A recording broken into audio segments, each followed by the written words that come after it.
Acho que foi. Vamos lá, então. Boa noite a todos. Vamos começar, então. Tá tendo uma transcrição. Será que eu consigo parar a transcrição? Lina, eu acho que no mais tem uma opção que você consegue desabilitar isso daí. Parar transcrição, porque ninguém merece, né? Ai.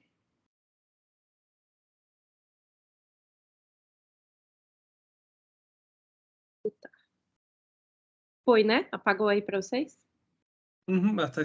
Apareceu escrito que parou a transcrição. Ótimo. Então, vamos lá. Vamos começar, então, nossa palestra de hoje. Temos aqui o doutorando Tiago Montenegro Cois, que é mestre em simulação de todas as coisas, então tirem todas as dúvidas com ele, por favor. Não é à toa que ele está aqui. Ele vai falar um pouquinho, então, sobre o programa que vocês vão utilizar aí para o trabalho final. Aí eu vou deixar gravado, passar na turma que não estiver aqui, quem não estiver presente ao vivo, mas as perguntas podem ser feitas da mesma forma, eu passo para ele vai estar sempre à disposição, a gente tem um contato muito aberto, então fiquem à vontade realmente para perguntar, mesmo quem estiver assistindo gravado, tá bom? Tiago, a palavra é sua, fica à vontade, qualquer coisa eu estou por aqui. Obrigada. Tá certo, professora Ana. Obrigado pelo convite, é sempre um prazer poder contribuir um pouco, né? A gente aprende tanto, né, nessa vivência da universidade, é sempre bom poder retribuir, né? E é legal até porque, né, a gente vai convivendo um pouco com o pessoal da graduação, vai conhecendo, né? A Ana Clara, o Luca, que já trabalharam com o Caio, o Matheus também, que já participou de outras atividades comigo. Então é sempre um prazer rever todo mundo. E hoje, gente, né, a ideia é muito mais a gente pegar um pouco de como é que funciona essa questão da simulação, né? Eu acho que vocês já fizeram outras disciplinas de conforto, já tiveram boa parte dessa disciplina. Então, a parte, vamos dizer assim, teórica, né? Vamos dizer assim, de como funciona a iluminação, né? Como é que isso acontece dentro do espaço físico, vocês já têm esse embasamento. A gente vai dar uma recapitulada só para não deixar nada para trás, tá?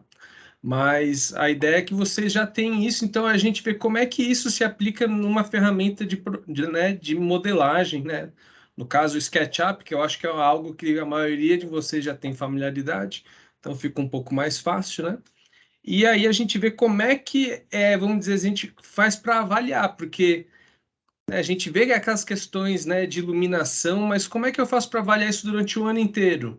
Né? E todos aqueles estudos de repertório que os professores de conforto passam, né? Ah, os brises, a prateleira solar, os sheds, não sei o quê, tudo aquilo. O que que vale mais e como é que eu faço isso, né? Então aí é bom a gente poder testar isso, né? Então aí a gente tem uma ferramenta para poder avaliar o projeto, tá? Então, hoje, a ideia tem dois momentos distintos, tá? Vou dar uma passada um pouco geral da teoria, porque tem algumas questões de como é que é calculado, né? E que tipos de indicadores a gente usa para avaliar, que às vezes a gente precisa dar uma amarrada para ficar mais claro, tá? Mas aí depois a gente já vai no SketchUp, tá? E aí a gente vê como é que funciona. Vocês vão ver que é bem intuitivo. Na verdade, o programa ele tem 17 indicadores, pelo menos, diferentes, tá? A gente vai ver dois que são os dois mais, talvez, empregados atualmente, tá bom? Mas aí é aquela coisa, o programa é basicamente igual para todos os outros, é só dar uma entendida, dar uma lida no que tem ali, que vocês vão poder explorar isso cada vez mais. E é um plugin, assim, ele tem uma versão paga, mas a versão gratuita que a gente consegue fazer praticamente tudo. A gente tem uma limitação de quantidade de superfícies que a gente pode estar utilizando e alguns outros recursos de configuração mais avançada. Mas, no geral, a gente consegue utilizar tudo num plugin gratuito, né? O que eu acho que vale a pena, né? Então, vou compartilhar a tela aqui. Só um minutinho. Thiago, assim, ó, tentei instalar e apareceu que eu não tenho SketchUp, mas eu tenho SketchUp. Será que é a versão do SketchUp que ele tem? Qual versão que você tem, Nina? Não sou eu, não, é o Matheus. Ah, tá. Olha, esse instalador que eu passei, eu tenho ele desde o ano passado, tá? Então, talvez tenha alguma questão de versão, mas lá no 3D Warehouse do SketchUp, né, tem aquela parte de plugins, você consegue ver, talvez tenha uma versão um pouquinho mais nova que a minha, né, e aí talvez, né, você consiga instalar, tá bom? Não sei exatamente, essas coisas de computador, né, a gente vai convivendo, né, Sim. mas a gente às vezes, né, pega umas coisas que a gente realmente não sabe, tá? Uhum. Mas eu acredito que se tentar de novo com outro instalador, talvez dê certo, tá bom? Então, deixa eu compartilhar a tela aqui, um minuto.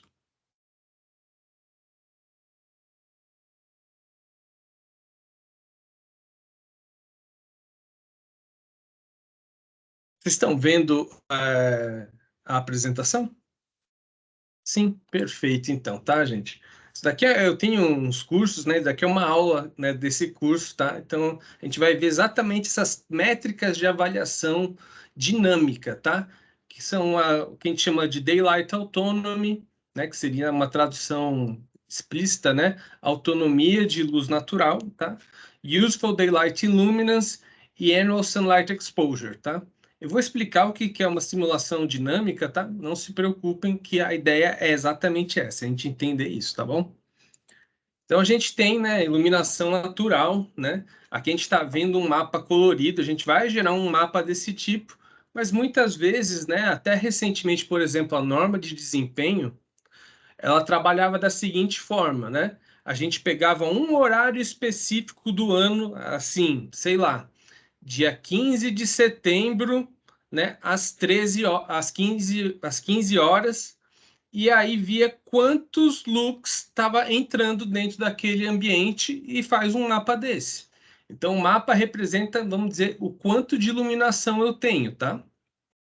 Então, é importante a gente, né, imagino que agora, depois da disciplina aqui com a professora Ana Carolina, vocês já estão, né, cansados de saber, né?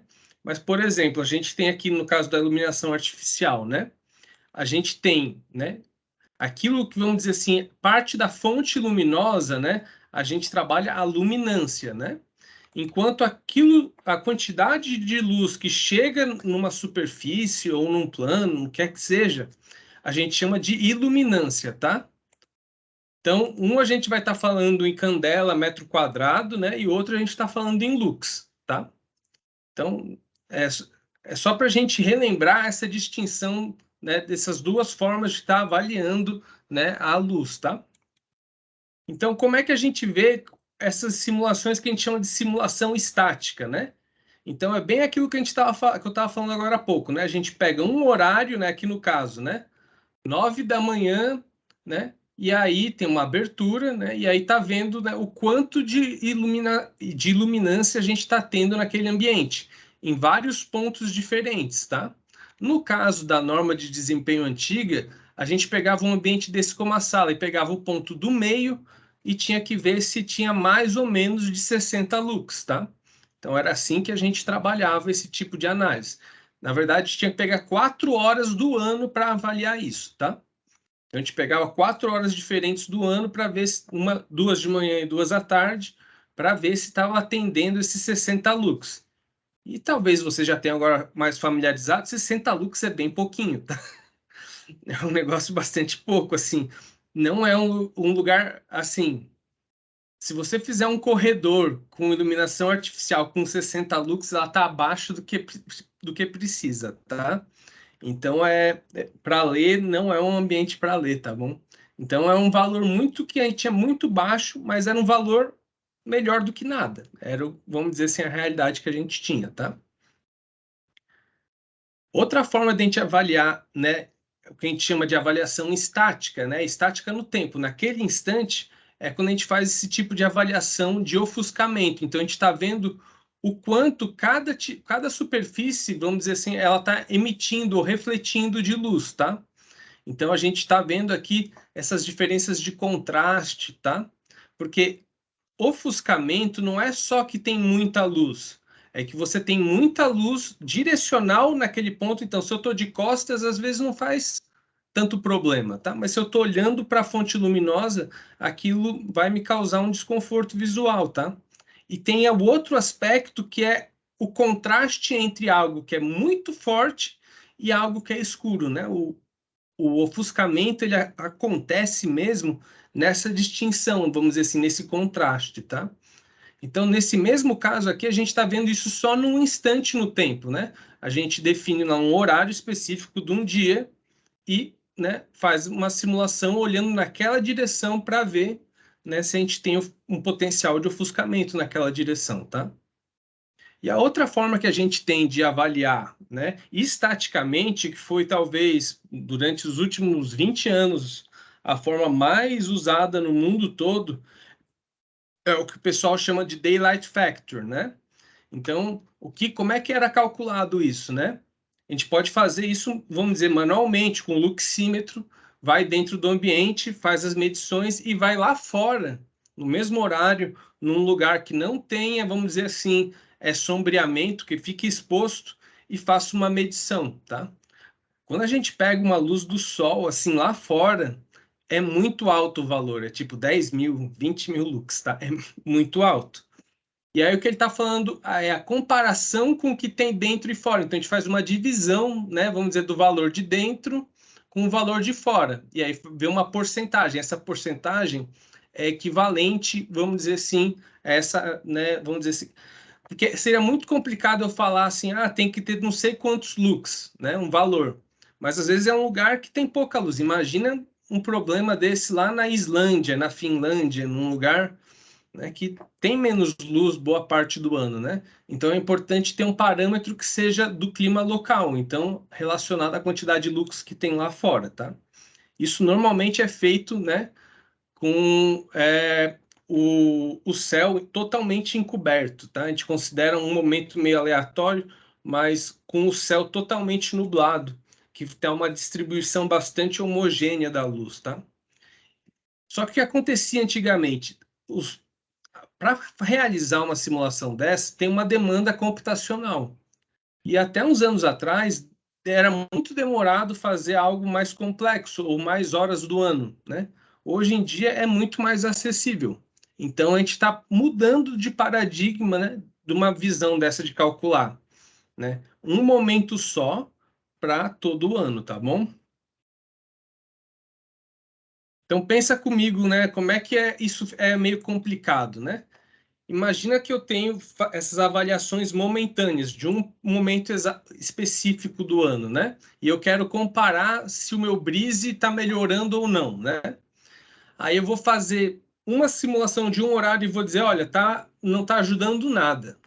Talvez naquele instante realmente ele não ajude em nada, mas talvez em algum outro momento ele seja benéfico, né? Então é muito complicado escolher um ponto do ano, uma hora, né, de 8.760 horas e falar, olha, é bom ou é ruim.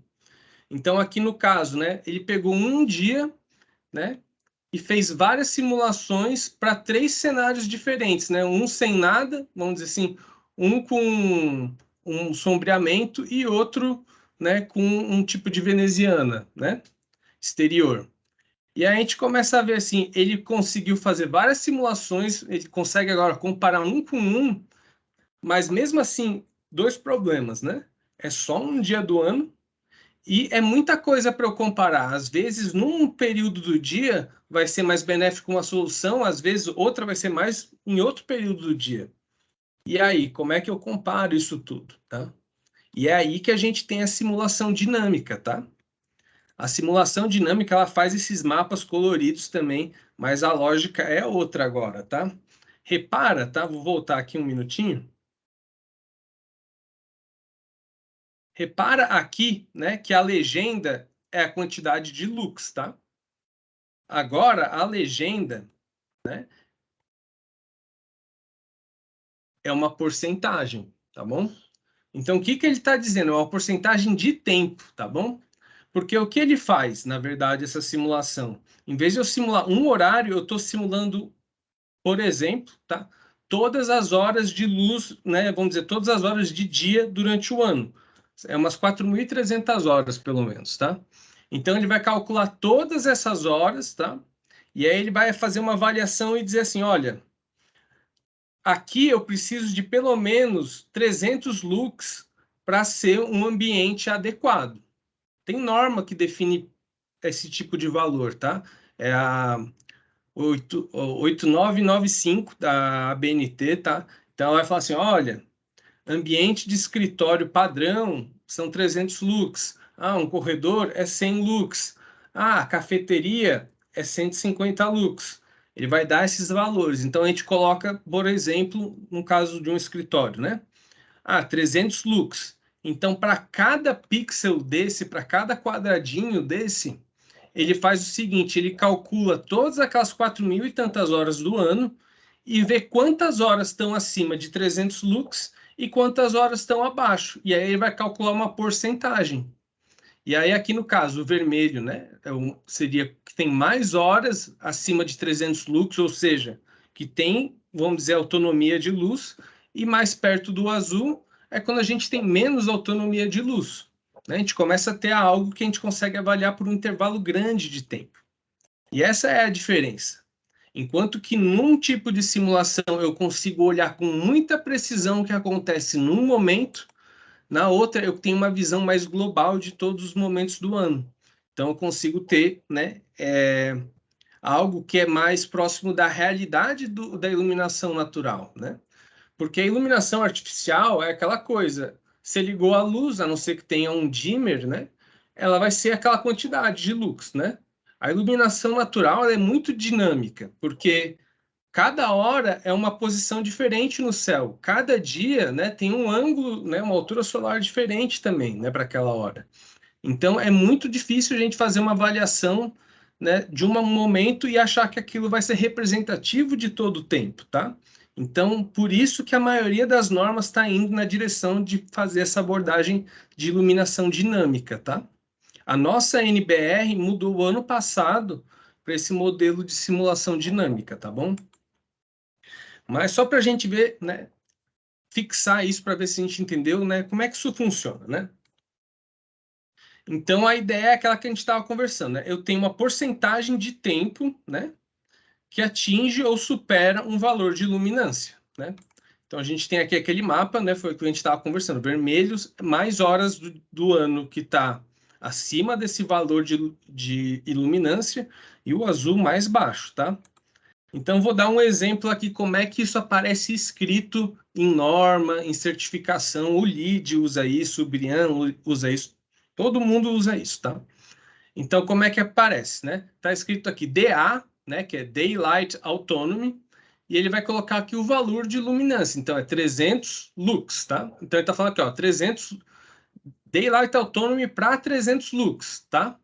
Então, aqui, ó, o valor que ele tem que superar é 300 lux, tá? Então, ele vai pegar um ponto específico e vai calcular e vai dar um resultado. Por exemplo, olha, esse ponto aqui, 55% do tempo, né, ele está atingindo ou superando esse 300 lux, tá bom? Essa lógica, ela funciona para todas as três, né, tipos de avaliação que a gente conversou agora há pouco ali no início da aula, tá? Então, isso vale para Daylight Autonomy, para Useful Daylight Illuminance e para Annual Sunlight Exposure, mas elas têm cada uma ela tenta identificar uma coisa ou ela tem uma lógica própria, tá? E a gente pode ver isso às vezes numa linha, vamos dizer, de intervalo, fica um pouco mais claro, tá? Então, como é que funciona, por exemplo, Daylight Autonomy, né? Que foi o que a gente viu até agora, tá? Então, eu tenho um valor, por exemplo, tá? 500 lux. Então, tudo que ficar igual ou acima de 500 lux, tá ok. Então, qualquer momento que eu tiver um valor acima de 500 lux, vai contar como positivo, e aí depois eu faço a divisão pelo número de horas e eu vou ter a porcentagem de tempo que está atendendo esses 500 lux. O UDI, ele é um pouquinho diferente. Por quê? Porque ele considera um limite superior. Né? A gente não pode falar diretamente que isso é um problema de ofuscamento, mas, por exemplo, quando passa de 2.000 lux, de 3.000 lux, a chance de você ter um ofuscamento é muito grande. E, além disso, tem um problema, né, de próprio superaquecimento. Né? Você está ganhando muita radiação ali e provavelmente você vai ter um problema também de aquecimento naquele ambiente, né? Então, ele tem um intervalo, vamos dizer, ele tem um limite inferior e um limite superior. Então, não basta estar, por exemplo, acima de 100 lux, né? Se ele tiver acima de 2.000, não está ok. Então, ele conta como, vamos dizer assim, negativo, né? O atendimento ao valor é entre 100 e 2.000. Ficou claro isso daqui, gente? É uma diferença simples, mas é essa questão. Tudo que é para cima tá bom, o outro diz, olha, depois de um certo valor também não considera, tá bom?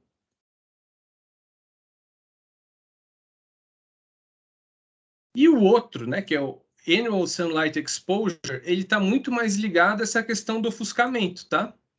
Então, ele vai considerar valores que tá, vamos dizer assim, que ele vai contabilizar só valores acima de um determinado valor. Então, por exemplo, de 2.000 lux, né? Porque ele, na verdade, está ligado a essa questão muito do ofuscamento, do superaquecimento, né? Então, ele faz, vamos dizer assim, ele é um pouco diferente dos outros dois, porque, em geral, né, a gente vai usar aquela escala do vermelho, do azul ao vermelho, né? Então, no Daylight Autonomy e no Useful Daylight Illuminance, o vermelho vamos dizer, está atendendo, então se está atendendo é uma coisa boa, né? O ASE é o contrário, tá? Se eu tenho o vermelho, no caso, ele está atendendo esse intervalo, mas ele está, na verdade, a gente está contabilizando esse valor, né? Então, tá acima de 2.000 é ruim, vamos considerar assim, tá? Então, o vermelho, no caso do ASE, é algo que a gente tentaria evitar. É só essa distinção, mas a lógica é a mesma, tá? A gente tem um intervalo que vai estar sendo contabilizado e vai ser dividido pelas horas que a gente está avaliando, tá bom? Isso é a parte difícil do dia de hoje, tá bom, gente? Ficou claro isso? Thiago, a diferença do AS e do DA é só então que um é um limite inferior e o outro é o superior? Na verdade, os dois só têm um limite, né? Só que pensa no nome, né? Um é autonomia de luz, né?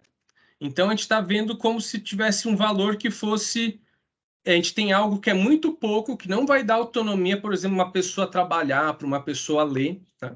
Enquanto que o ASE, ele está ligado aos valores muito altos. Então, né, eu poderia usar mais ou menos a mesma lógica e falar, não, vou puxar esse valor aqui para baixo, para 300 lux, e vai ser ASE. Mas o ASE está ligado com ofuscamento, então são os valores quando eles são bem altos, né? Pelo menos 1.000, 2.000, 3.000 lux, tá? Enquanto que o DA é para quando a gente tem autonomia, tá? Então, a lógica tem outros detalhes que acontecem por trás da máquina, que é um pouco diferente também, mas a princípio, né, um está ligado ao ofuscamento e o outro está ligado a gente ter autonomia para trabalhar. Ah, entendi. Né, quando eu falei inferior e superior, era bem isso que eu queria dizer mesmo. Ah, Um, tá. ele estipula um limite que acima dele é negativo, que é o ofuscamento, e o outro é o contrário. Isso, Aham. Tá, perfeito, beleza. exatamente, Luca. A gente pode chegar, eu nunca vi, mas foi um dia eu fiquei pensando nisso, que a gente pode chegar num problema um dia de nomenclatura, assim, né? Se a gente for olhar, por exemplo, a norma, né, de taxas de iluminação, né, que é uma norma internacional que a gente traduziu, né, que é 8.995, ela tem alguns valores, né? E, por exemplo, vai ter um valor, né, de ambientes que você precisa de muito atenção para conseguir trabalhar minuciosamente, né, manualmente. Por exemplo, um relojoelheiro, sabe? São lugares que para o cara estar trabalhando, ele precisa de muita iluminação para trabalhar bem. Na verdade, o valor lá tem que ser acima de 1.000 lux, né?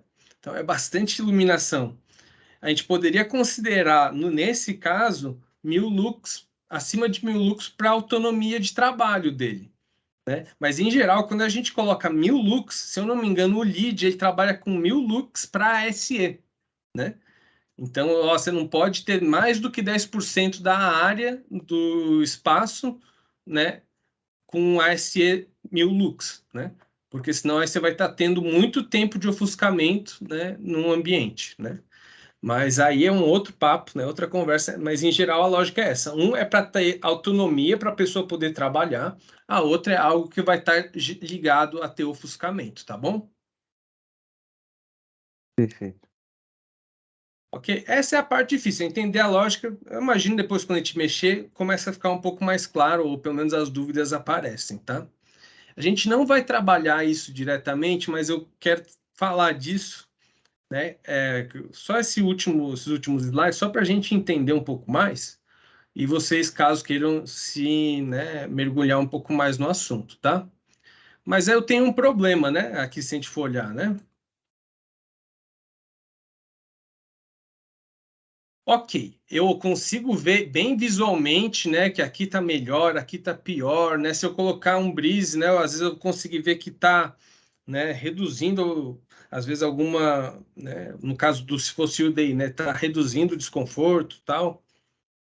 Mas aquela coisa, isso daqui é um tanto subjetivo, né? Eu falo assim, olha, eu estou olhando e estou vendo que aqui tem mais vermelho e o outro tem menos vermelho. Mas poderia ser assim, olha, esse tem menos vermelho, mas também tem menos azul e tem mais laranja. Qual que é melhor? É um problema sério isso daí, né?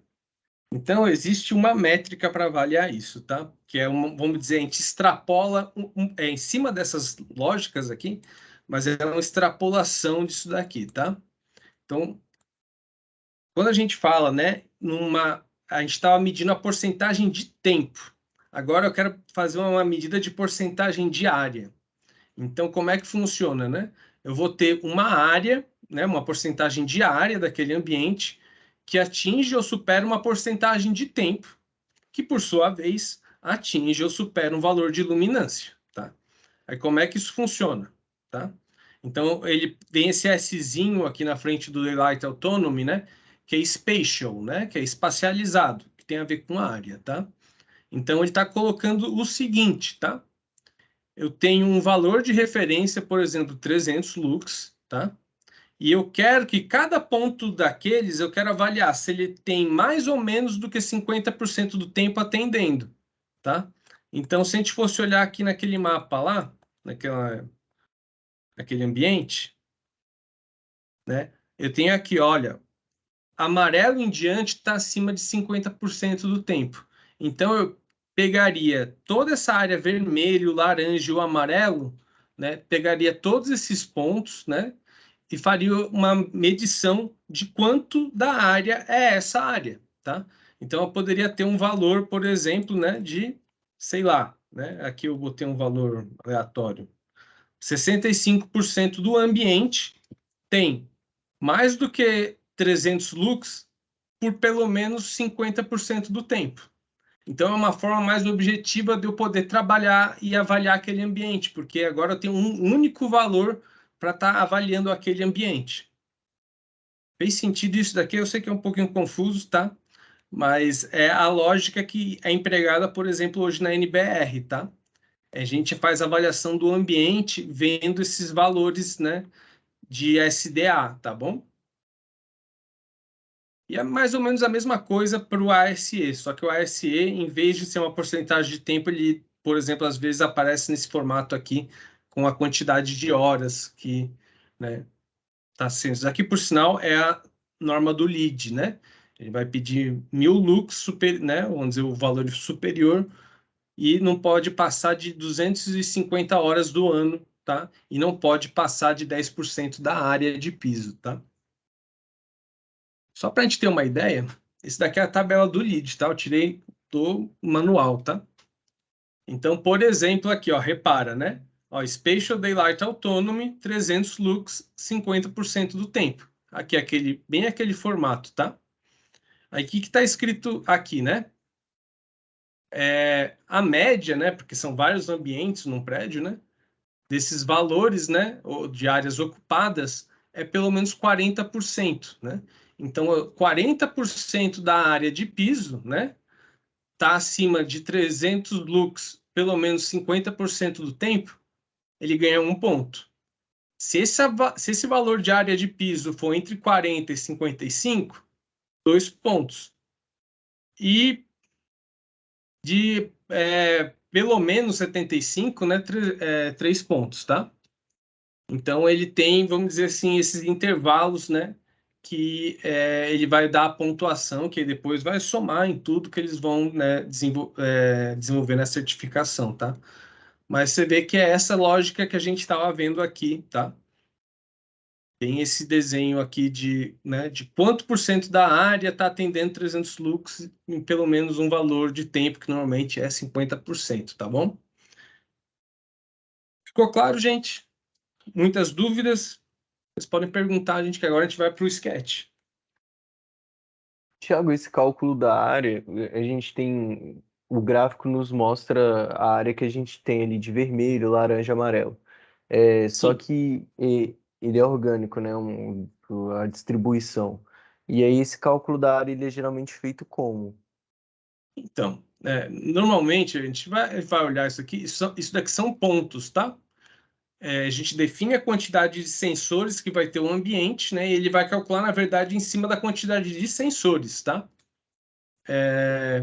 O que acontece aqui, eu acho que, pelo menos entendo isso, tá? Não vou dizer que eu sei exatamente o que acontece por trás.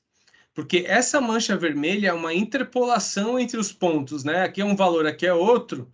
Então ele entende que é um valor, vamos dizer, algo mais meio homogêneo esse intervalo, né? Então o programa ele calcula ele mesmo, assim, né? Eu não sei exatamente como é que ele faz, né, para definir isso, né? E se às vezes é um pouco diferente num programa ou no outro, tá? Mas a princípio ele, né, a gente vai ver aqui, né? Ele gera esse gráficozinho aqui com os valores de área para cada um deles, tá? Ah, já é tudo entregue já. Já, não, você não Ah. precisa. Não. Só a Cláudia, que é a maluca que fazia a gente calcular na mão. Mas isso daí ninguém passa mais isso hoje, esse tipo de problema, não. Pode ficar tranquilo. Valeu. O Ladybug, o Honeybee, ele também entrega o valor para você, né? Então, tipo, hoje em dia é tudo entregue, assim. Eu lembro que quando eu comecei a mexer com isso, né, a professora Cláudia Amorim, que é uma das professoras que mexe bastante com essa parte de iluminação, lá no mestrado ela pedia uns negocinhos, ela queria que a gente calculasse na mão para subtrair. Eu falei, não, Cláudia, sai tudo aqui certinho, não precisa fazer isso. Porque é um trabalhão, né? Porque você imagina, né? Como é que faz para fazer isso? E é aquela coisa, você fica algo meio, fica sujeito a erro, né? Então, eu acho que hoje em dia a gente não passa mais por esse tipo de coisa, tá? Então, eu vou fechar o sketch para, né, a gente ver desde o início como é que é isso daqui, tá bom? Vou não salvar, tá? E eu vou abrir aqui o SketchUp do início para a gente ver junto como é que é, tá? Então, né, abre o sketch aqui, né? Aquele padrão dele, tá? Eu vou só pedir para todo mundo, tá? Habilitar essa questão de fazer os layers, tá? Porque isso daqui é importante para a modelagem que a gente defina os materiais em layers diferentes, tá? Porque é assim que o programa trabalha, tá bom? Então, né, coloque aqui, se eu não me engano, não é aqui, agora eu já esqueci onde é que era, né? Tem como botar aqui o Default Tray ou Manage Tray, tá? Mas fique com ele aqui porque a gente vai precisar dele, tá bom? Então, né, se você não tiver ainda com essa aba aqui, né, o que a gente vai ver, né? Se você instalou o programa, né, ele vai ter aqui a opção que é o Delumine, que é a empresa que faz. E aqui, como eu estava falando, existem diversas métricas para vários tipos de coisa que a gente pode avaliar, tá? E eles, na verdade, é como se fosse cada um deles um plugin diferente, tá bom? Mas, né, eu não sei porque eles fizeram assim, mas é assim que é, tá? Se ele não está aparecendo ainda, se você apertar com o botão direito, eles aparecem. Aqui você vê o Daylight Autonomy, Daylight Factor para a norma da Inglaterra, né? Aqui, ó, o Horizontal Side Angle, né? O ângulo de visão horizontal, né? Tem muitas medidas para usos diferentes, alguns deles são bem para urbanismo, sabe? Uma questão até, né, Skyview Factor, tá? Então tem várias, vamos dizer assim, vários indicadores diferentes que dá para explorar e todos eles vão ter mais ou menos essa mesma cara aqui, tá? Então, o que acontece, né? Eu, né, habilitei ele aqui, mas você vê que ele está todo opaco, né? Eu não consigo clicar nele ainda, né? Então, quando eu clico aqui no primeiro botão, que é o único que está vamos dizer, possível de ser clicado, né? Ele vai me pedir aqui esses dados né, de licença, tá? Mas se você ler aqui, ele fala, ó, a versão teste você pode usar, né, as atividades, vamos dizer, o programa com algumas limitações, né, de recurso. Então, basta cancelar, tá bom, gente? Então, cancelou, ele vai aqui pensar um segundinho e vai te dar um aviso, tá? Em geral, não demora, assim, só porque a gente está aqui. Ele decidiu demorar um pouquinho. Mas ele vai dar um aviso falando, olha, você consegue fazer só 3 faces. Ó, apareceu aqui, é que está na outra página. Ó, a extensão não está registrada, né? Você vai conseguir fazer até 3 faces por vez, tá? Então, você consegue fazer 3 faces por vez. Você consegue avaliar o período do ano todo, né? A gente poderia estar avaliando, ah, não, quero avaliar só o verão, só o inverno, que ele consegue fazer isso, só que é só na versão paga, né? Tem aqui um negócio de snapshot, mas print screen resolve tudo, tá? E é basicamente isso. Então, na verdade, o grosso é essa questão da gente ter aqui um limite de faces que a gente está avaliando por vez, tá? Eu digo faces, né? É aquele mapa, tá? Que é o que vai ficar colorido, tá? É o plano de trabalho, tá bom? Não um ambiente com 3 superfícies, não, tá? Pode ter quantas superfícies quiser. É só uma superfície de trabalho. Uma forma que a gente meio que fez para não ficar limitado por isso, né? Às vezes passar ele pela porta, assim, sabe? E aí a gente faz para o piso inteiro, para o andar todo, né? Aquela simulação, né? E funciona bem. A outra tem uma forma de subverter isso. Você precisa fazer mais vezes, mas você consegue montar depois meio que um mosaico assim com os resultados, tá?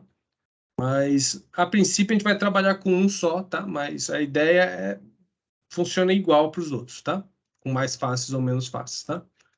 Aí deu aqui, você vê que habilitou todos os botões e já abriu esse cara aqui, que por hora eu vou fechar, tá? Depois a gente volta nele, tá bom? Então vou colocar ele aqui em cima, tá? Então aqui a gente tem, né, a barra habilitada. Eu vou abrir um arquivo, né, que eu já tenho ele. Espera.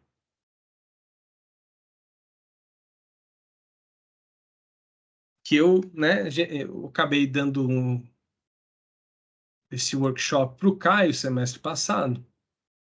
Então, eu vou abrir aqui esse ambiente, tá? É um ambiente já cheio de prédio, tá?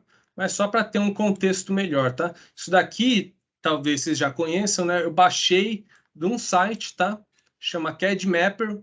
Ele já vem com, muitas vezes, já estrudados, ou se não vem estrudado, já vem a polyline, né? O polígono fechado. Então, você consegue estrudar bem mais rápido, assim, tá?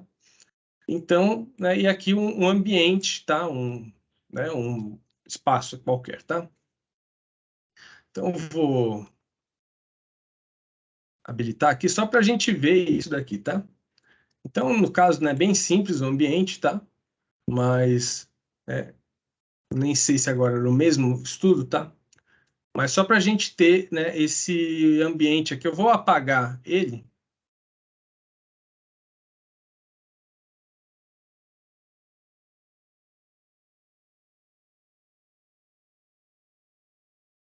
Pronto. A gente faz um do zero aqui juntos, tá? Aqui no caso já tem uns layers criados, mas eu volto nessa questão dos layers para a gente ver juntos, tá bom? Então, ele funciona de uma forma bem simples, tá? A gente consegue mexer com volumetrias que não precisam ter a parede como espessura, tá? Vários programas demandam isso para a gente ter os dois lados, tá? Mas a gente consegue trabalhar isso, né, simplesmente com esses sólidos bem simples, tá? Então, eu vou aqui fazer um ambiente bem simples, tá? Dar uma estudada aqui na mesma altura desse.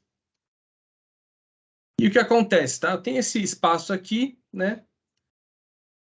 E o que eu preciso agora, na verdade, para a gente começar a ter algo para simular, tá? A gente precisa de duas coisas, tá? A gente precisa definir elementos translúcidos, né? Então, algumas janelas, tá? E também a superfície de trabalho, tá? É o plano, né? Que vai colocar os sensores que vai realizar a simulação, tá? Então, primeira coisa, eu vou fazer aqui uma janela na frente, tipo aquilo ali antes, tá? Sem muito preciosismo, só para a gente ter, tá? Então, criei aqui, ó, eu tenho agora, né? São, vamos dizer, superfícies separadas, tá? Então, o que que a gente pode fazer? Eu posso vir aqui em materiais, né? E colocar aqui um vidro, né? Então, agora eu vejo que é transparente e tal, tudo mais. Você pode fazer isso, mas para o programa de simulação, isso não representa nada, tá? Isso daqui é uma textura qualquer que o SketchUp está, né, vamos dizer assim, empregando para a nossa visualização. Para o programa de cálculo, né, para a ferramenta de simulação, isso daqui não diz nada, tá? Então, por isso que a gente tem que criar aqui, ó, no mais, tá? E criar um layer e dar um nome para ele. Pode ser qualquer nome. Eu coloquei vidro, vou colocar janela nesse, tá? O nome não importa. É que importa no final é que eu vou delimitar os tipos de materiais a partir de layers. Mesma coisa se fosse o seguinte, olha, o piso é diferente da parede. Aí, então, o piso e a parede vão ter que estar em layers diferentes, tá? Porque a gente vai colocar o material pro layer. Então, todos os objetos, todas as superfícies naquele layer vão ter aquele material, tá? O material, né, não é uma questão só de cor, né? É uma questão de rugosidade, de especularidade, né? E, claro, de reflexão também, né? Então, que está ligado à cor, tá? Mas, para cada tipo de superfície diferente, tá? A gente vai ter que ter um layer para ela, tá bom? Eu não precisa, na verdade, colocar, né? Se o espaço exterior for um material único, você não precisa colocar, porque a gente vai ver que tem um jeito mais fácil de fazer isso, tá? Porque se fosse realmente, né? Às vezes assim, olha, aqui tem uma calçada, depois é uma grama, depois é não sei o quê, né? Diferentes materiais vão refletir diferente lá para dentro, né? Então, aí a gente tem que, né, caracterizar esses materiais diferentes, então a gente tem que definir materiais, né, com outras características, tá? Mas eu vou clicar aqui, ó, tá escrito aqui, olha, fazendo tudo errado, né? Deixa eu fazer uma coisa antes, porque você vê que ele está colocando nesse layer, né, que é o layer de, vamos dizer assim, que ele usa para fazer a simulação, tá? Então, eu vou fazer o seguinte aqui. Vou selecionar tudo e vou colocar ele aqui no layer 0, tá? Agora tá layer 0. Vou botar tudo layer 0, tá? Vou até fazer o seguinte, vou deletar, né, porque deletei alguma coisa também ali que estava no lugar errado, né? Tá? Que aqueles dois layers que estão ali é o layer que ele cria para realizar o plano de simulação, tá? Ele faz sozinho, tá? Então, melhor tirar para até não ter problema de confundir. Então, agora, tá tudo aqui, né, no layer 0, né? Mas eu quero que esse elemento aqui, né, esse vidro, seja um elemento em outro layer. Então, vou colocar ele aqui no layer janela, tá? Então, repara que agora tá layer janela, tá certinho, isso daqui tá layer 0, tá? O programa, que eu acho que é uma das coisas boas que o DL Lite faz, é o seguinte, né? Vou botar aqui um corte só para a gente ver lá dentro, tá? Repara, né? Talvez a maioria já saiba isso, né? Mas o SketchUp, ele tem uma cor para elementos que são externos, vamos dizer, o lado de fora da face e o lado interno da face, tá?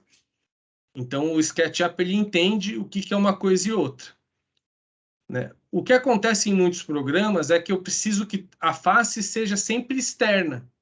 Então, eu teria que fazer aqui uma parede com duas faces, né? Do jeito que a gente faz quando faz mais caprichado, vamos chamar assim, né? Só que o programa, o Deadlight, ele é muito interessante, que ele já ele faz o seguinte, né? Se o lado externo estiver recebendo luz, mesmo que seja luz indireta, tá? Uma reflexão, ele vai usar o mesmo elemento que ele usa nessa face, tá? Então, aqui no caso, para a simplicidade do modelo, tá? O material que eu usar na parede externa é o mesmo da parede interna, tá bom? Mas né, se a gente pode fazer um modelo um pouquinho mais detalhado, isso vai consumir um pouco mais de tempo para simular, tá? Então, até para a gente poder simular aqui com mais agilidade, gente vai manter a geometria simples e vamos dizer assim, e as configurações um pouco mais simples, tá? Depois a gente pode ir adicionando, vamos dizer assim, elementos mais complexos, tá?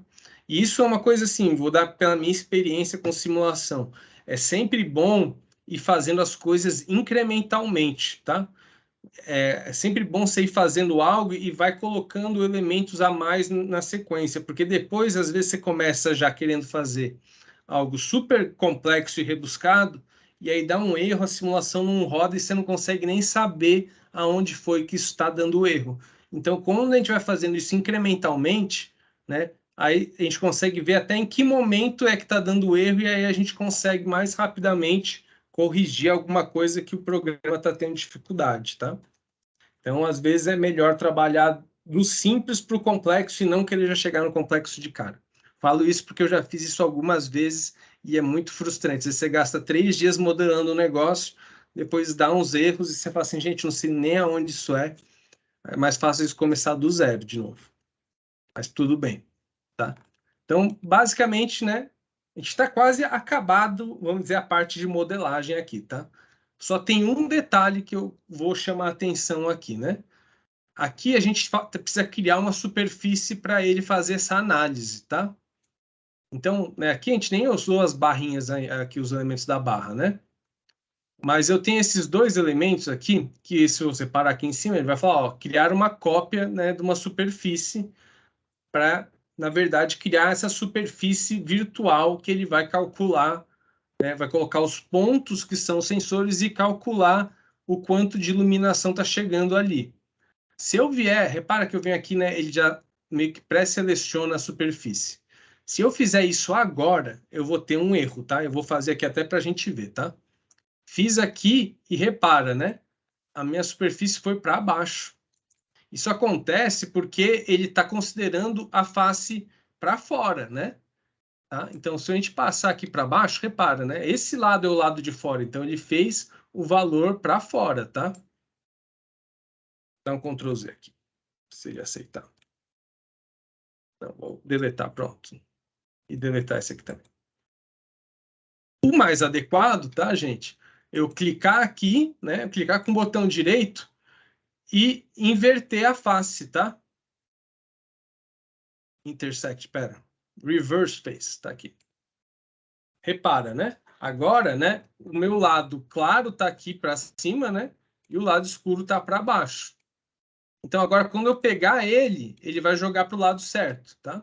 Repara que aqui no canto ele está dando o offset de distância que ele vai usar, tá?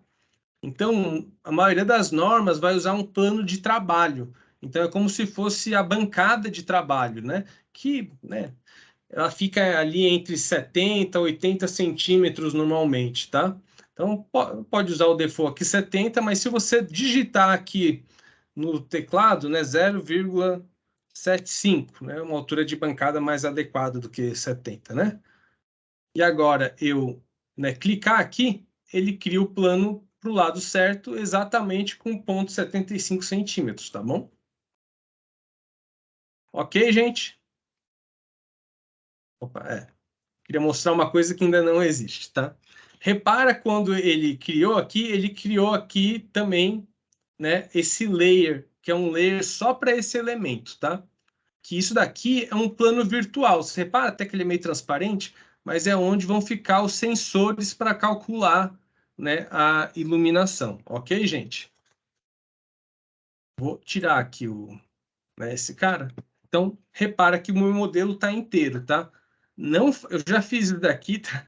A gente às vezes quer, vou dar aqui um hide, né? E aí eu vou trabalhar ali e, né, dá certo.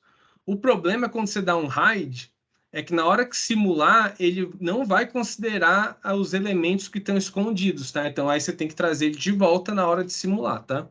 Por isso que eu prefiro trabalhar com o plano de corte, tá? E o plano de corte eu posso até na hora de simular tá com ele assim, ele vai simular certo, tá? O hide eu já falei, gente, o que aconteceu? Tá tudo vermelho. Não, é porque é como se não tivesse cobertura, né? Ok? Então a parte, vamos dizer assim, de modelagem de 3D é isso, tá, gente? Modelo bem simples, tá? A única questão mesmo é colocar as superfícies nos layers, que são materiais diferentes, tá? E criar essa superfície aqui, que é a superfície que ele vai colocar os pontos para os sensores, tá bom? Basicamente isso, ok, gente? Então, agora a gente vai partir para a parte que é um pouco mais técnica da simulação, que tem a ver com a parte de clima, com a parte da física dos materiais, tá? Mais ligado e aquilo que a gente viu hoje, com as métricas que a gente usa, tá? Então, aqui nesse primeiro quadradinho, né, no segundo, na verdade, né? Então, ele abre a caixa de diálogo, tá? Que é aquela caixa que abriu logo de cara que eu fechei, tá bom?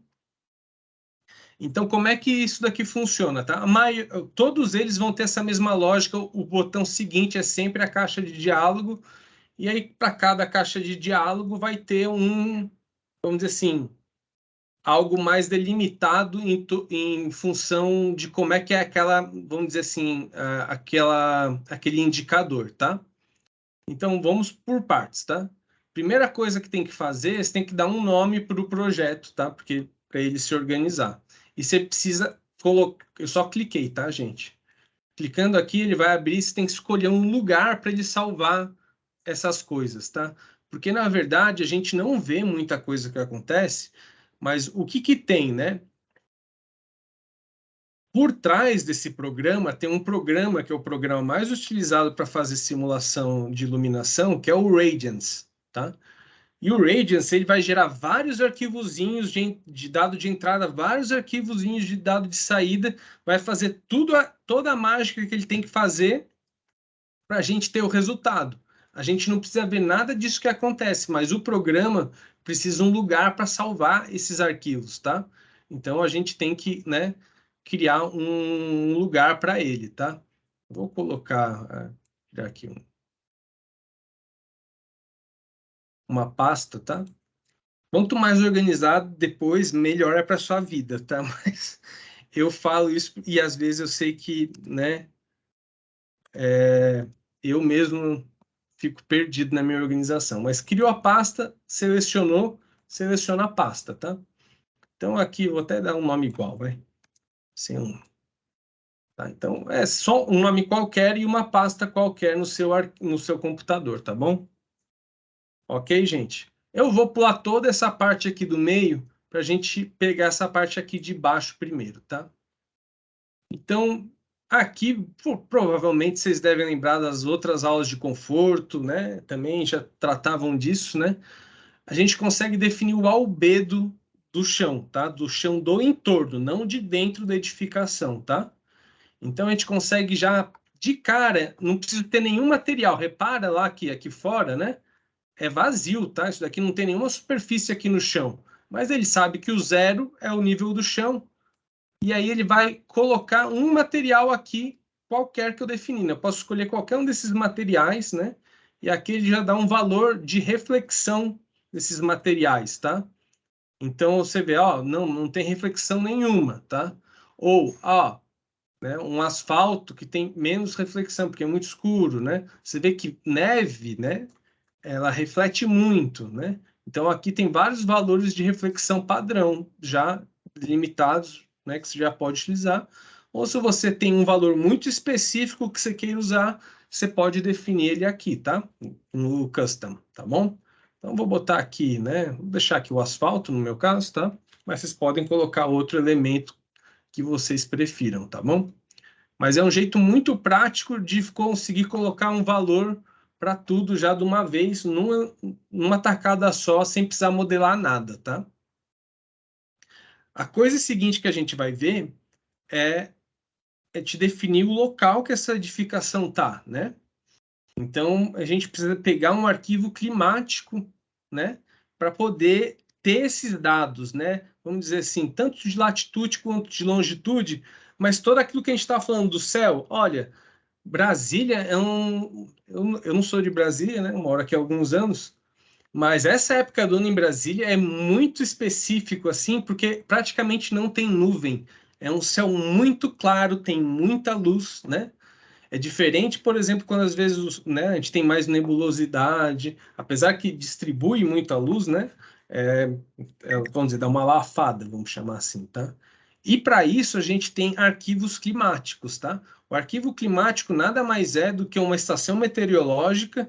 Os caras pegam tudo aquilo de dados de vários anos mesmo, tipo 30 anos de dados, e criam um ano que seria um ano mais ou menos mediano, vamos chamar assim, tá?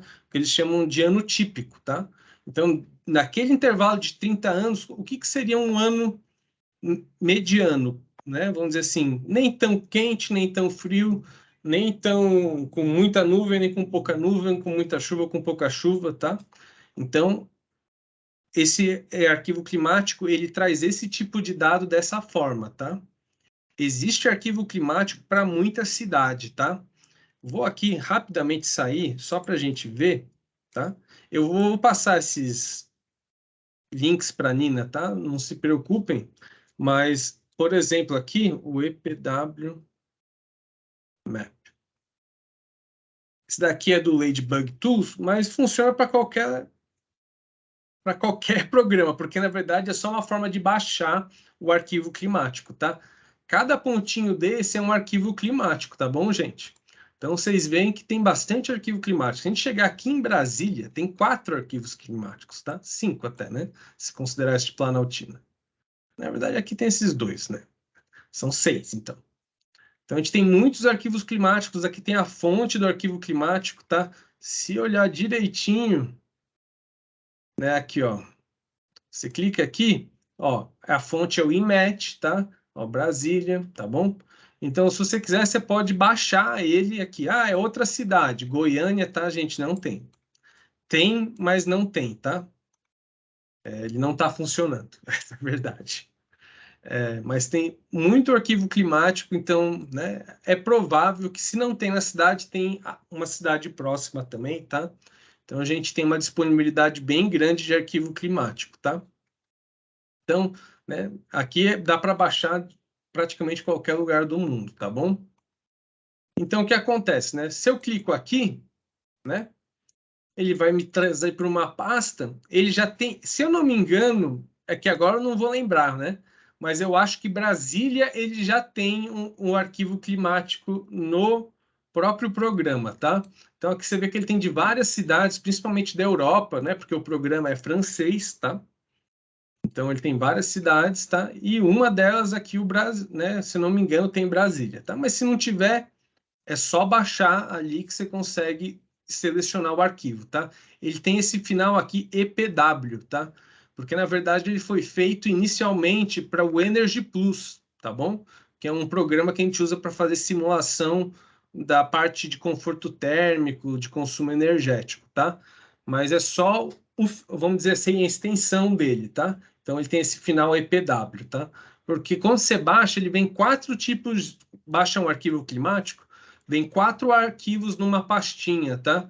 Mas aí, se você ficar na dúvida, lembrar que é o EPW, tá? Então, aqui escolheu Brasília, abriu, tá? E aí ele já trava tudo, ele já coloca aqui a latitude, a longitude, a time zone, colocou tudo, tá? E aqui embaixo a gente tem aquela questão do período. Eu poderia estar fazendo para uma estação do ano, ou definir um valor, né, específico, mas isso daqui só vale para o pago, tá? E o único que a gente consegue usar nesse daqui, no Daylight Autonomy, é o anual. E o anual, na verdade, é o que é mais usado, né? O LEED é o anual, na NBR brasileira é anual. Então, na verdade, tá bom, né? Ok, gente? Ficou claro essa parte aqui do arquivo climático? Claro. Não, beleza, gente. Então, agora a gente vai pegar aquilo que a gente viu hoje, né, naquela primeira parte da aula, que era aquela questão, né, do Daylight Autonomy, né, do Useful Daylight Luminance. Então, aqui você vê que eu tenho como escolher Daylight Autonomy ou UDI. Só que o UDI daqui é um UDI muito específico, tá? Eu não consigo alterar os valores, tá bom? Porque é um UDI que é para atender a norma, né, específica lá da França, né? E isso daqui, na verdade, posso até passar o artigo. Tem 2 professores que meio que desenvolveram essas, né, essas métricas no início dos anos 2000, né, 2005, mais ou menos. E esse é um valor inicial que eles usaram muito, né? O valor de 100 inferior e de 2.500, né? O Mardanovich e o Reinhardt. E por que é isso, né? O 100 é um valor que a gente usa para espaços de permanência não prolongada, tá? Tipo um corredor. E o que acontece? Eu posso considerar isso também para um escritório, né? Mas eu não estou dando autonomia de luz. É só uma luz mínima que eu tenho, e aí, eventualmente, para eu ter uma luz de trabalho, eu preciso de uma luz adicional, né? E aqui, os 2.500 seria o valor que eles estavam utilizando para esse valor que estaria trazendo desconforto. Apesar que eles têm revisto isso recentemente, dizendo que, principalmente em países muito quentes, né? Porque quase ninguém usa o DI. País, né, Europa, Estados Unidos, tudo Daylight Autonomy. E a questão é que o problema da régua superior para eles, né, não é muito um problema, pelo menos não era, né? E para a gente é um problema, né? Então, para a gente faz muito sentido. Se você quer usar o UDI regulando os valores, o jeito que o programa permite a gente de fazer, tá? É usar aqui Daylight Autonomy, né, o de vocês deve estar assim. Então, aqui, repara, eu tenho o valor mínimo e, se eu quiser, eu posso habilitar um valor máximo e definir o valor máximo, tá? Por enquanto, vamos ficar só com o valor mínimo, tá? Vou botar aqui, pode botar 300, 500, tá? O que vocês preferirem, tá? Ok? Então, aqui a gente está definindo aqueles valores de luminância, tá? Aqui embaixo, a gente vai definir em que horas do dia, tá? Ou do período da semana que a gente vai estar fazendo a avaliação, tá? Então, aqui eu tenho vários perfis de uso do espaço, tá? Então, eu posso falar assim, é um ambiente comercial só 5 dias da semana. Olha, das 8 às 18, 5 dias da semana, tá? Ele já tem vários modelos pré-configurados, tá? E aqui você consegue até configurar manualmente algo que você queira mais específico, se não tiver aqui, tá? Eu vou ficar aqui, né? Por exemplo, a NBR fala em todos os dias, né? Um intervalo de 10 horas, se eu não me engano. Você pode escolher das 8 às 18, ou, né? Mas tem que ser um intervalo de horas de luz do dia, ou das 7 às 17, tá? Isso daí fica um pouco a critério, eles não delimitam exatamente, tá? Mas vamos pegar aqui, ó, das 8 às 18, 7 dias da semana, tá? E aqui a gente vai definir como é que a gente vai colocar esses sensores no espaço, tá? Então, repara que ele já tem diversos, né, formas de colocar os sensores. Né? Colocar o sensor é o seguinte, né? Eu posso ter um espaçamento entre eles, então, por exemplo, né? Posso ter aqui, olha, bem esparso, né? Um sensor a cada 10 metros quadrados, um sensor a cada 4 metros quadrados, ou um sensor a cada metro quadrado, né? Ou algo mais definido por medida, assim, que é muitas vezes o que acontece, né? Um grid de sensor a cada 50 centímetros, né? E tem essa questão que próximo às paredes tem vamos dizer assim, a parede, como ela reflete e traz de volta, ela é um lugar muito delicado, assim, porque ela destoa do resto, tá? Então, fazer muito próximo da parede, às vezes, distorce o resultado, tá? Então, às vezes, eles pedem assim, olha, não fazer muito próximo à parede. Então, olha, sempre manter um recuo aqui, ó, de 25 centímetros ou 50 centímetros, tá? Agora, por hora, tá? Vou fazer naquele esquema, né? A gente pode refinar o grid depois, tá? Então, vou usar aqui um sensor a cada 4 metros para não demorar muito essa primeira simulação, depois a gente faz uma melhorzinha, tá? Então, definiu aqui e a mesma coisa, tá? Se você quiser criar, você pode reparar que eu acho que tem uns dois aqui que eu criei, tá? Você consegue criar, né? Aqui sai noutra janela, tá, gente? Consegue criar seus próprios grids com espaçamentos ou com distanciamento próprio, tá? Então, definir isso daqui, a gente está quase pronto, tá, gente? Agora, o que falta é a gente definir os materiais, tá? Então, aqui eu tenho essas duas abinhas aqui em cima, né? A seguinte é material, tá? Então, ele vai trazer aqui, repara, né? O meu é porque eu já mexi anteriormente, ele já meio que escolhe aqui, tá? Já escolhe não, já está escolhido da outra vez. Mas o de vocês vai estar sempre branco aqui. Eu vou até, né,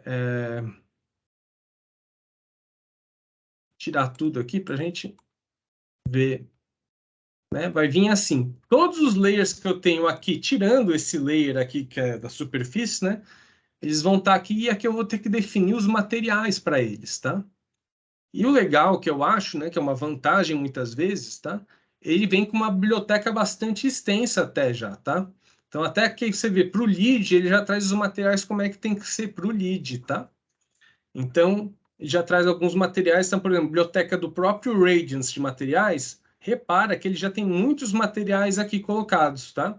Então, se você não quer entrar muito naquela coisa de entender como é que o Radiance funciona, como é que eu defino o material, o que é RGB, o que é especularidade, o que é não sei o que, ele já tem aqui diversos materiais para você estar empregando, tá? Então, se a gente descer aqui um pouco, aqui, ó, a gente tem até vidros, tá? Então, por exemplo, vou definir aqui no meu janela, tá? Um vidro desse aqui só por enquanto, tá? Então, cliquei nele, selecionei, tá vendo que os dois estão selecionados, aqui e aqui. Eu dou um attach, ele coloca que a janela vai ser, né, esse tipo de material, tá? Mas se você é aquela pessoa que quer fazer aquilo, tá? E repara, né, primeiro, desculpa, que aqui ele fica até com uma cor diferente. Então, os materiais que estão sendo empregados, né, eles ficam com esse laranjinha, assim, né, em vez do azul, tá? Mas você quer criar o seu próprio material. É uma missão de vida sua. Então, aqui você tem como criar um material também, tá? E ele é muito bom porque, às vezes, ele vai pedir coisas muito... vamos dizer, não é que é simples, mas é simplificado, tá? Então, por exemplo, aqui repara, né, que ele está dando aqui, eu estou no vidro, né? Ele está me dando aqui que é um tipo, ele define materiais opacos, transparentes, translúcidos e outros, tá? Outros, normalmente, aqui no caso, vai estar falando de materiais metálicos, porque ele é opaco, mas ele reflete de uma forma especularizada, tá? Então, detalhes maiores, tá? Mas transparente, tá? O quanto que reflete e o quanto que transmite, tá? Basicamente isso, né? Valores que a gente consegue achar. Vou passar isso também para a professora Ana Carolina, mas eu vou até aqui, um minuto.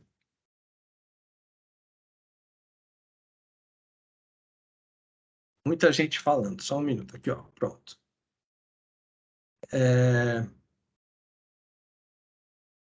Hoje em dia, as pessoas divulgam bem os materiais. Tá? Daqui é um banco de dados internacional de vidro, tá bom, gente? Então, aqui você tem... Se um grande produtor comercial de vidro faz esse vidro, ele está aqui, tá? Então, repara que tem 4.089 tipos de vidro, tá?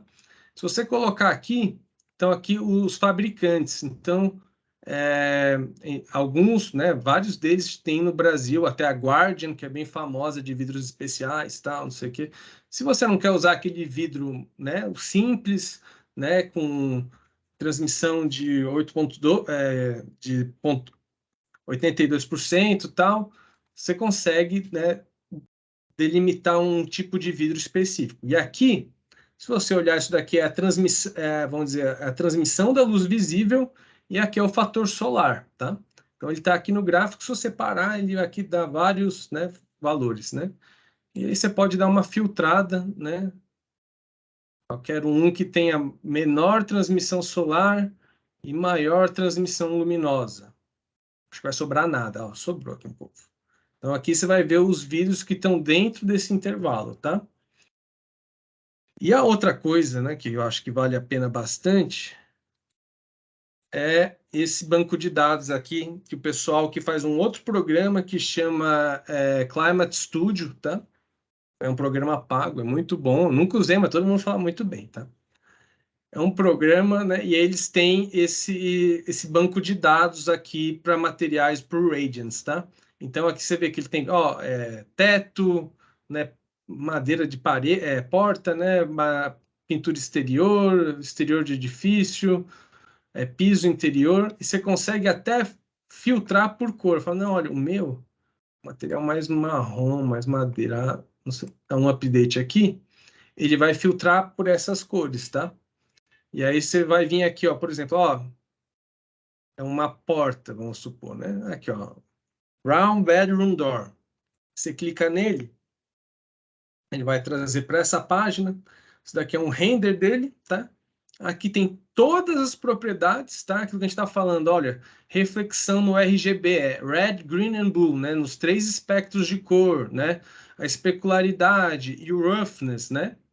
E aqui ele dá o formato, tá? De radiance, tá? Isso daqui, ninguém precisa aprender isso, tá, gente? É só para quem quiser mergulhar, tá tudo aqui. E só para vocês verem que isso tem a ver, tá? Se eu clicar aqui, é esse o formato que ele usa na definição avançada, tá bom? Então, eu consigo criar um material e copiar aquilo e colar ele aqui, tá? Então, a gente consegue ter um controle bem grande, né, de como é que a gente caracteriza os materiais, tá? Então, a gente consegue definir isso bem aqui também, tá? Mas eu vou fechar isso daqui, eu vou usar o default aqui, tá?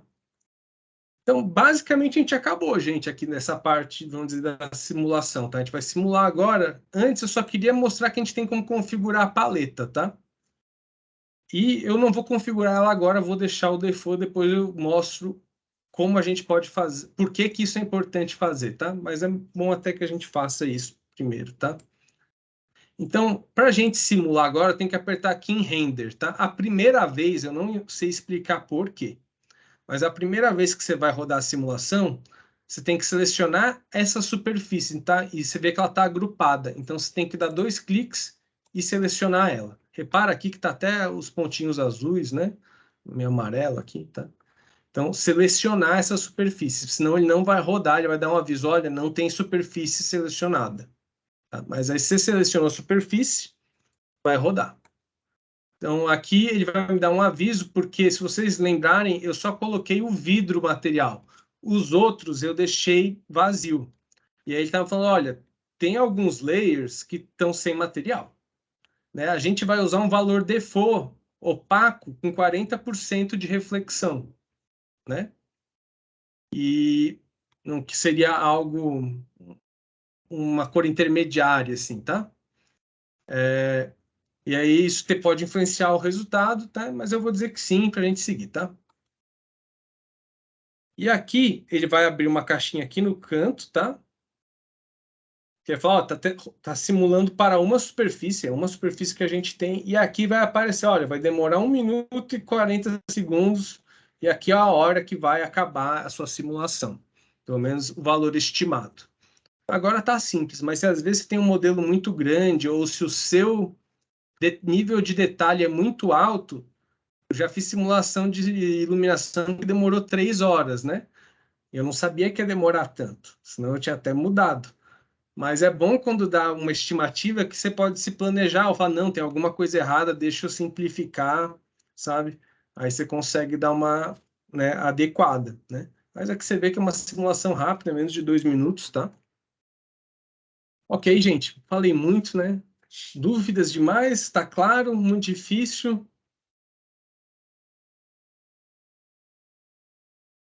Tranquilo por enquanto. Ah, excelente, gente. Falou muito não, falou em objetivo, é porque realmente é muita coisa. Não, é que é aquela coisa, a gente vai abrindo essas abinhas, ela vai levando a gente lá para dentro, tá? É.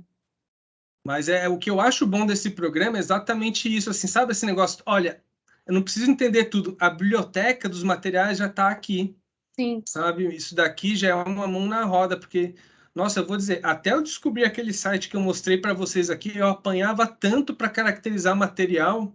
Uhum. E mesma coisa vidro, sabe? Eles dizem, pô, quais são as características desse ou daquele vidro, sabe? Uhum. Então, isso de já ter já configurado para a gente usar é maravilhoso, assim. Uhum. Então, vamos lá. Já simulou, olha só que maravilha. Então, aqui, ó, ele dá essa abinha aqui, né, com a nossa, vamos dizer, paleta de cores e os valores, tá? E aqui eu tenho, né, a minha simulação, né? Se você clicar aqui, né, ele já deixa em só o wireframe, né? Então, se eu tivesse aqui, por exemplo, né? Assim, né? Não estou vendo nada. Clicou aqui, ó, tá vendo tudo agora. Tá ótimo, tá? Nesse carinha aqui. Se eu clicar nesse cara aqui, nesse 1, 2, 3, repara que ele está mostrando os pontos. E olha só aquilo que a gente estava falando, ó, ele põe os pontos juntinho da linha aqui no canto, tá? Isso daqui não é o melhor cenário para a gente estar mexendo, tá? Então, isso você vê, e não são muitos pontos mesmo, você vê, são 4 fileiras de pontos só, né? Então, para a gente ver eles aqui. Então, vamos interpretar esse dado agora aqui que a gente tem, tá? Lembrando, né, que a gente está aqui, tá? Então, o meu eixo verde aqui é o norte, meu norte está aqui para cima, tá? Eu estou olhando para o sul, praticamente, né? Sudeste, mais ou menos, tá? Então, aqui o seguinte, né? O que acontece?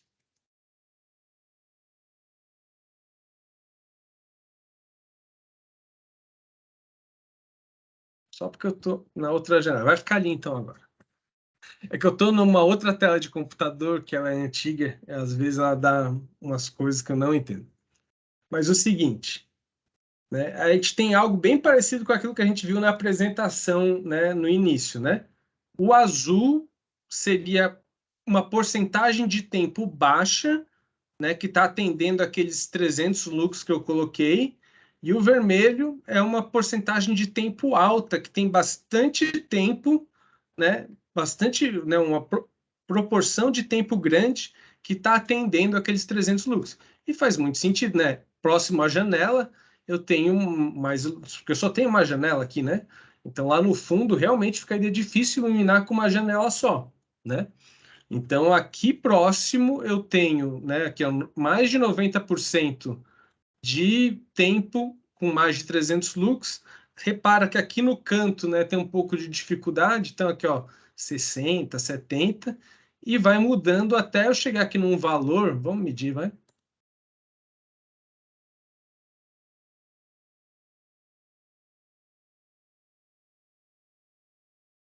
Mais ou menos aqui, ó, de 8 metros, que a luz não chega mais, né?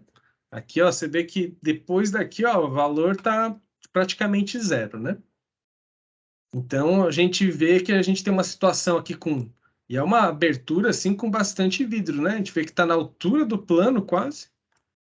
E uma porcentagem alta, algo, sei lá, né? Se a gente fosse medir aqui, em torno... Vamos fazer uma conta aqui? Ah, não, não vai dar. Ah, vai dar sim, ó. Quer ver? O Sketch, ele tem as coisas dele, ó. Que eu consigo ver a área. Ó, 23 metros, né? Tem essa superfície, né? Que é igual a essa. E aqui eu vou ver quanto que eu tenho de vidro, né? 11. Então, né, em torno de 50% da área é vidro, né? E mesmo assim, né, repara que aqui, né, eu tenho só autonomia mesmo em menos de 8 metros, né? Mas repara uma coisinha aqui nessa legenda, tá? Aqui, por sinal, não deu muito erro. Às vezes dá mais. Mas repara que o valor máximo é 99,8. Não é 100, tá? Apesar que eu tenho valor zero também, provavelmente. Vamos conferir isso daqui, ó. Eu tenho aqui, ó, depois desse primeiro grupo, o primeiro item aqui é Show and Hide Reports, tá? Se eu clico nele, ele me traz essa janela aqui. E o que ele faz? Ó, a minha superfície aqui, né? Eu tenho aqui os intervalos, né, de cores, né? Então, ó, a cor azul mais, né, clara, assim por diante. E aqui a quantidade de metros quadrados. Metros quadrados? Qual a porcentagem? Eu acho que porcentagem, desculpa. Tá? De área que eu tenho para cada um desses intervalos. Você consegue até exportar isso para um Excel e poder, né, aquela coisa, não vou somar aqui, né, ó, mais 50%, somar o verde, o amarelo, o laranja. Você pode exportar para um Excel e fazer tudo lá também, tá? Então, ele te dá aqui os valores todos, tá? Para cada uma das sessões, vamos dizer assim, tá? Ok, gente?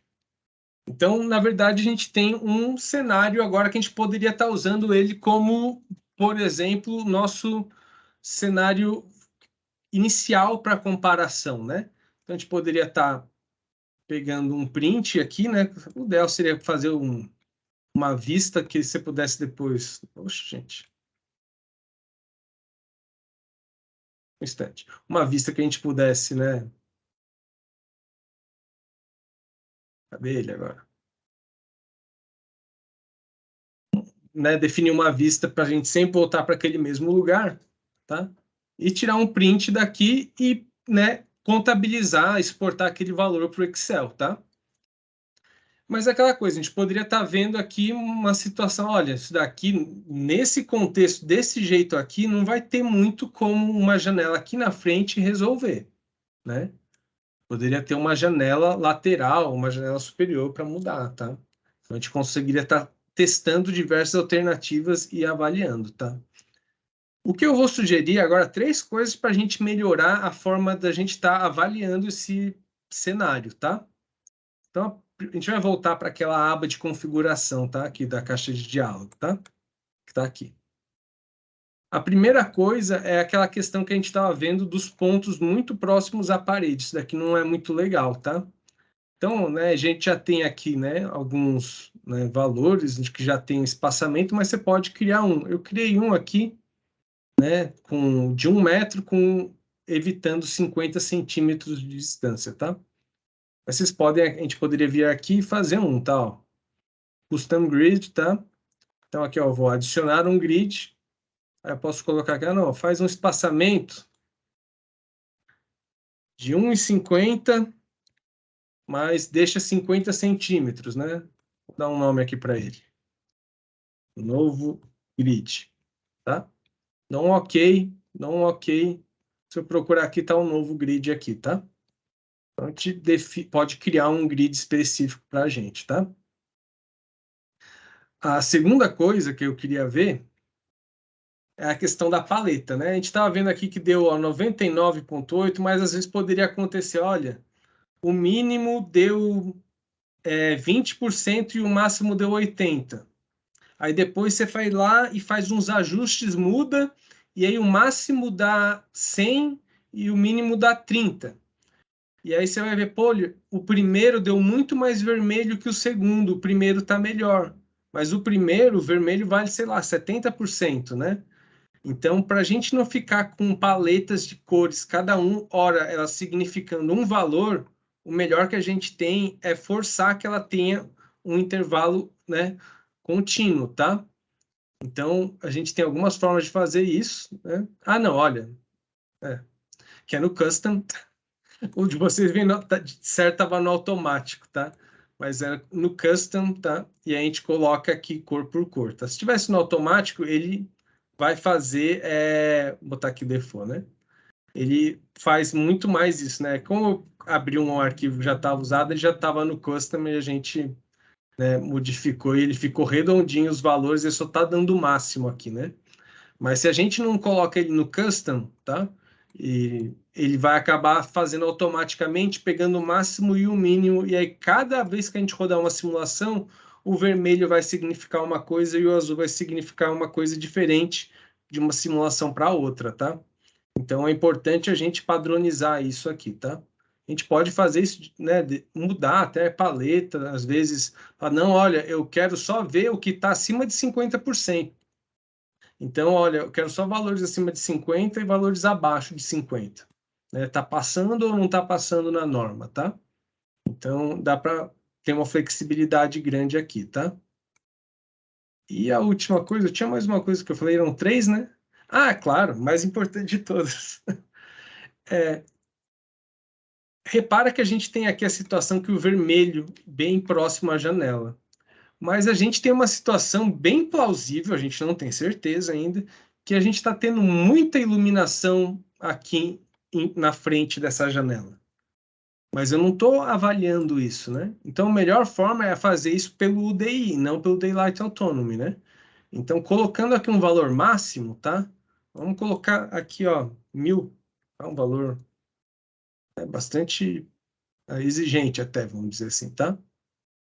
Então, agora, né, o que seria bom é entre 300 e 1.000, tá? A gente vai ver que aqui perto da janela, provavelmente, a gente vai ter uma diminuição desse valor aqui, tá? Então, vou botar aqui para rodar de novo, tá? Ele vai agora me dar um tempo aqui, ó, 2 minutos e 20 para calcular isso, tá? Tiago, Oi. eu consigo simular uma vegetação na frente dessa abertura aí? Então, a vegetação é um negócio que das coisas mais difíceis, porque vegetação não é algo literalmente opaco, né? A luz passa entre as folhas, né? O que dá para tentar fazer, você que cria uma volumetria de uma vegetação, né?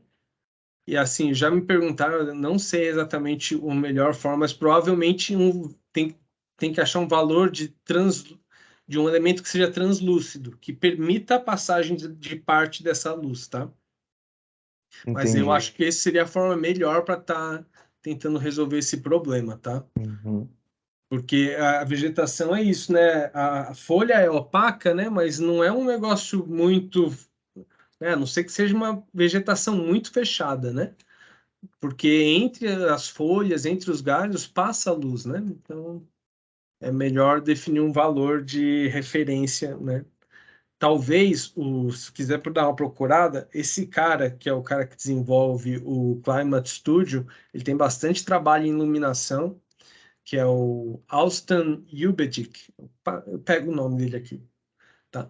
Mas ele trabalha, eu lembro que ele estava fazendo uns estudos com isso, eu não sei que fim isso levou, mas provavelmente ele deve ter algo que fale como é que faz isso mais adequadamente. Repara aqui, né? Como mudou bastante a nossa avaliação, né? E aqui, ó, a gente tem próximo a essa janela uma situação que tem muita luz, né? Mais do que 1.000, boa parte do tempo, praticamente todo o tempo é mais que 1.000, né? Então a gente repara aqui que, na verdade, botar bastante vidro nessa fachada não está sendo algo muito, né, valendo muito a pena, né? Apesar de a gente continuar tendo essa linha mais ou menos no mesmo lugar, né, a gente tem toda essa parte da frente da janela que não está muito legal. Então, o UDI ele é um indicador melhor para avaliar de uma forma global, porque ele vai estar vendo o que aqui é azul e aqui é azul, certo? Só que aqui é azul porque tem pouco, aqui é azul porque tem muito, né? Pelo menos é isso que a gente, né, especula, né? Consegue imaginar pelo contexto. Mas os azuis eles têm razões diferentes de ser, tá? Vou dar aqui, não sei se é uma dica, né? Mas só para vocês terem uma ideia, tá? Tem uma norma norte-americana que é a ASHRAE 90.1 e ela assim, ela tem mais ligada à eficiência energética, tudo mais, assim, né? Mas ela fala o seguinte: se você não for simular, né? Se você for trabalhar prescritivamente para atender a norma, você não pode passar de 40% de área de abertura na fachada. Isso é nos Estados Unidos, que tem menos luz que aqui. Então, eu acho que a gente ser mais conservador do que esse valor faz sentido. Então, qualquer coisa acima de 40%, em geral, é muito. E vidro é mais caro que parede, né? Então, né, ser mais comedido com o vidro é uma coisa que vale a pena. Então, a gente poderia estar pensando, né, a seguinte forma, né? Por exemplo, né? Vou pegar aqui, ó, da Ana Cara e Coragem, aqui, ó. Dar uma reduzida aqui na janela. Fiz besteira aqui.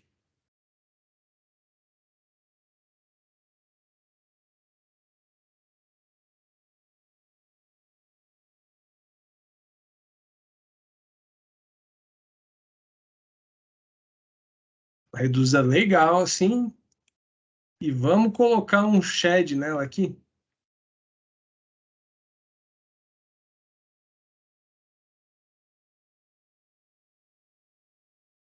bem rápido, tá, gente? Ou tentar ser bem rápido.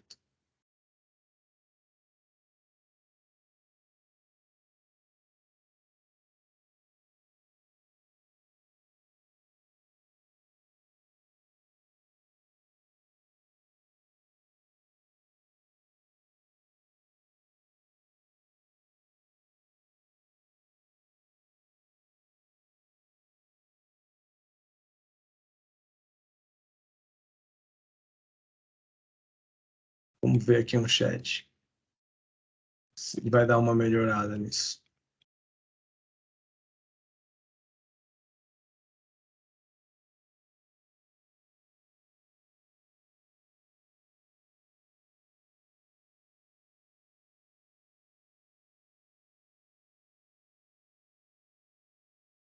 Vou colocar ele aqui no layer janela, tá?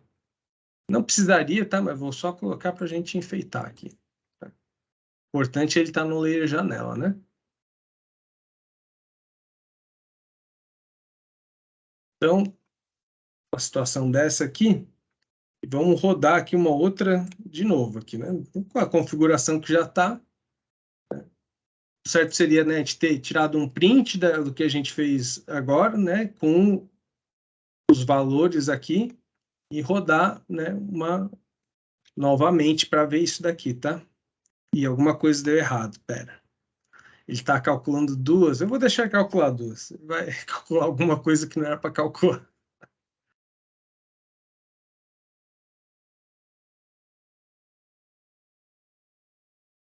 Quanto tempo ele vai levar aqui, ó? 2 minutos e meio. Ok, gente? Mas isso daqui é só para a gente ver um exemplo, né, para a gente comparar os cenários um pouco, tá? Até já sei, ele vai calcular onde está o vidro aqui, quer ver? Mas deu para entender como é a lógica geral desse processo, gente? Eu sim, Thiago. Eu sim, tá dando. Ah, que bom. E o programa, tá, gente?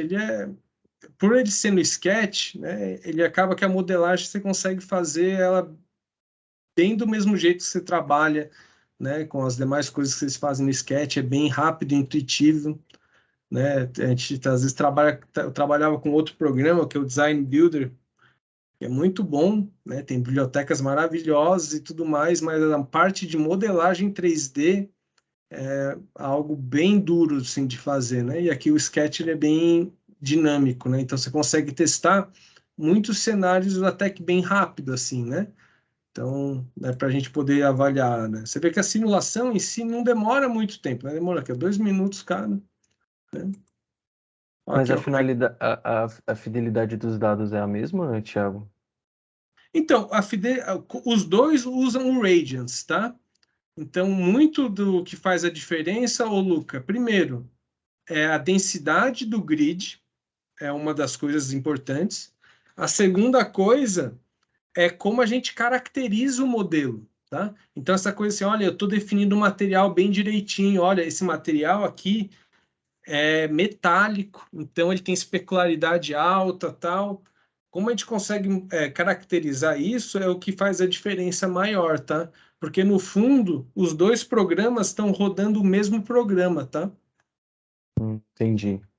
Então, o nível de refinamento... E, assim, aquilo que a gente estava vendo aqui na... Opa.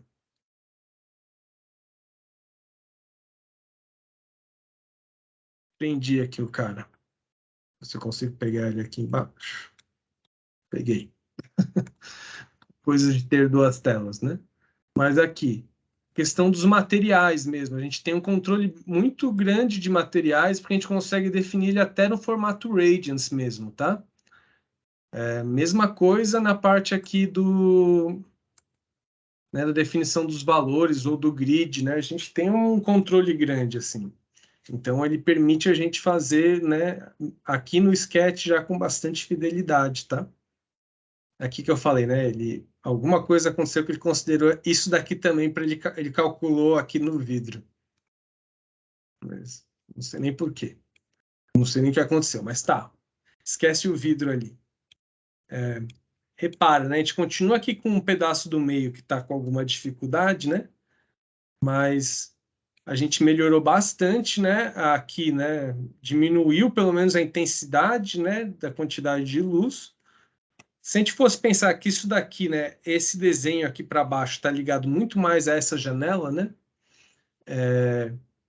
A gente tem aqui uma situação que, né, a gente diminuiu um pouco ali, né, essa parte do meio, mas aqui a gente melhorou bastante. E a parte do fundo, né, tá, na verdade, até que bem resolvida, assim, né? Se a gente reparar de onde tem, né, o shed para trás, né, a gente tem uma condição de pelo menos 40% de autonomia, né, esse verde aqui mais claro, né? Então, o shed aqui foi muito útil. O shed, tá, gente, tem até os seus porquês, né?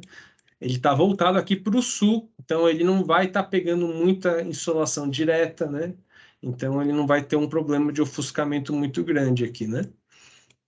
Mas você vê que né, a gente provavelmente com algo semelhante à quantidade de vidro que a gente tinha antes, ó, deixa eu calcular aqui, ó, eram 11, né? A área. Ó, 4 quase, né? E aqui 5, né? Menos, né, na verdade, com 9, menos vidro do que a gente tinha na outra situação, a gente tem um cenário, né, consideravelmente melhor com essa distribuição de abertura, né? Então a gente consegue testar esses cenários com bastante agilidade, né, para poder escolher as melhores estratégias, ou até testar aquilo que a gente, né, empiricamente já sabe que deve ser o melhor para poder ver o quanto é melhor. Ou às vezes a gente vê assim, né? Olha, que vale mais, né? A quantidade de vidro ou, vamos dizer assim, um tipo de aumentar o vidro e colocar um sombreamento mais adequado, né? Então, ou mesmo a questão de formato e morfologia, né? Testar vários formatos, né? Botar ele mais virado ou mais achatado, né? De um lado ou outro, para poder testar esses cenários e ver aquilo que, né, melhor atende, né, a nossa situação, tá? Ok, gente? Gente, dúvidas, perguntas, alguém quer fazer um comentário? Vou parar o compartilhamento, tá? Thiago, não sei se eu perdi essa parte, mas eu não vi você orientando. Como é que funciona a orientação? Então, a orientação, ele está usando a orientação do próprio sketch, né? Então, tipo, o norte está aqui para cima, Tá, entendi. tá bom?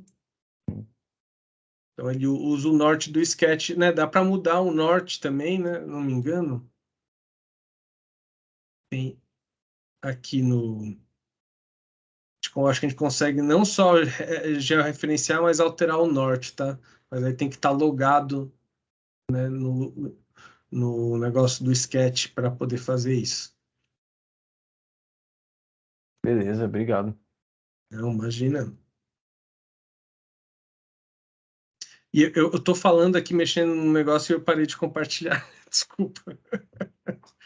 Mas, só falando, né? Eu tenho a questão de georreferenciamento, né? Eu acho que na aba File você consegue alterar, né, sem mexer nos eixos, né? O norte. Mas ele usa o norte do sketch. Beleza. Ok, gente? Muito assustador, gente, ou falar assim, não, agora todos os projetos que eu fizer em PA eu vou usar.